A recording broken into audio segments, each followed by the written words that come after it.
आपके पास धन है, वेल्थ है, पावर है, तो दुनिया आपको अलग नज़रिए से देखती है, झुकती है दुनिया, झुकाने वाला चाहिए। कि हमारे जो भी आम जनता है, I call it the Ram obsession. हम अपने लीडर्स, अपने नेताओं में प्रभु श्री राम को ढूंढते हैं। हरदम अपने देश को धनी और सशक्त बनाए रखना बहुत ज़रूरी है। कि हमारे देश में लोग जय श्री राम तो कहना चाहते हैं, भगवान श्री राम की पूजा भी करना चाहते हैं, लेकिन शायद भगवान श्री राम की मर्यादाओं को वो बहुत मुश्किल मानेंगे आज के समय में, कि उन मर्यादाओं का पालन करना शायद अब आसान नहीं होगा। तो पूजा पाठ तक तो ठीक है, लेकिन मर्यादाएं थोड़ा मुश्किल काम है। मुश्किल काम है, इसीलिए तो वो श्री राम थे।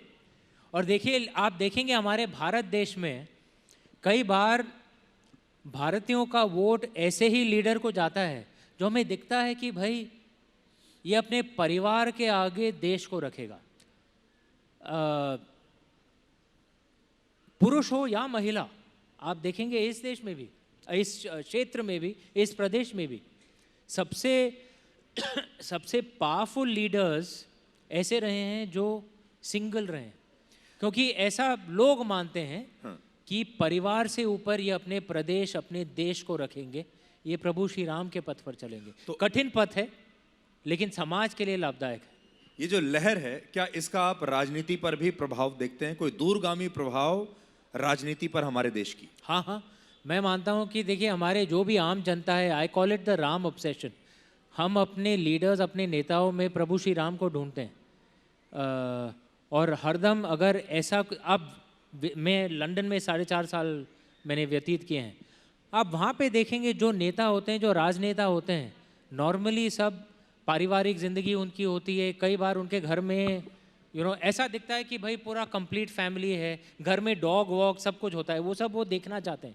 लेकिन यहाँ पे आप देखेंगे, हम चाहते हैं कि लीडर सिंगल हो, वो सिर्फ देश के लिए काम करे। और इसे मैं हमारे देश की राम ऑब्सेशन को कहता हूँ। हम अपने लीडरों में राम को ढूंढते हैं, इसीलिए प्रभु श्री राम हमारे शाश्वत राजा हैं। जी, अभी तक सनातन धर्म को लेकर हमने ये देखा, खासतौर पर विदेशों में भी, यहाँ भी, जब भी सनातन धर्म की हम बात करते हैं, गौ पूजन की बात करते हैं, तो लोग हमें पिछड़ा हुआ समझने लगते हैं, लोग इसे अंधविश्वास के साथ जोड़ने लगते हैं। क्या अब इस विचारधारा में आप बदलाव देखते हैं?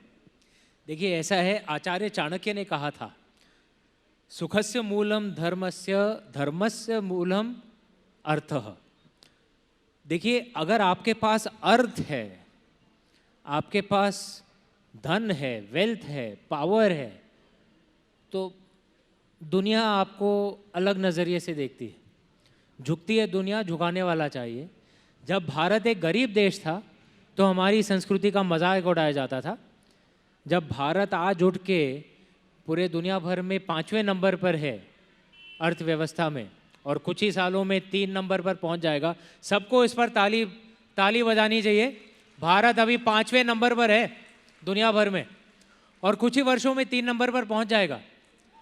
ये जो यूके था, जिसने हमारे ऊपर राज किया था, यूनाइटेड किंगडम, उनके आगे हम इस साल चले गए। तालियों की गूंज इतनी होनी चाहिए कि यूके तक पहुंच जाए, वो पहुंच जाए, यस। और चूंकि हमारी अर्थव्यवस्था इतनी सुधर गई, आप देखेंगे विदेश में भी हमारी संस्कृति की तरफ अभी इज्जत के नज़रिए से देखने लगे हैं। टाइम स्क्वायर पे भी प्रभु श्री राम के मंदिर का एक आ रहा है, एक होर्डिंग। बुर्ज खलीफा में भी आ रहा है। और जैसे अगले 15, 20, 25 वर्षों में हमारी अर्थव्यवस्था और भी सुधरेगी, लोग देखने लगेंगे हमारी संस्कृति को अलग नज़रिए से।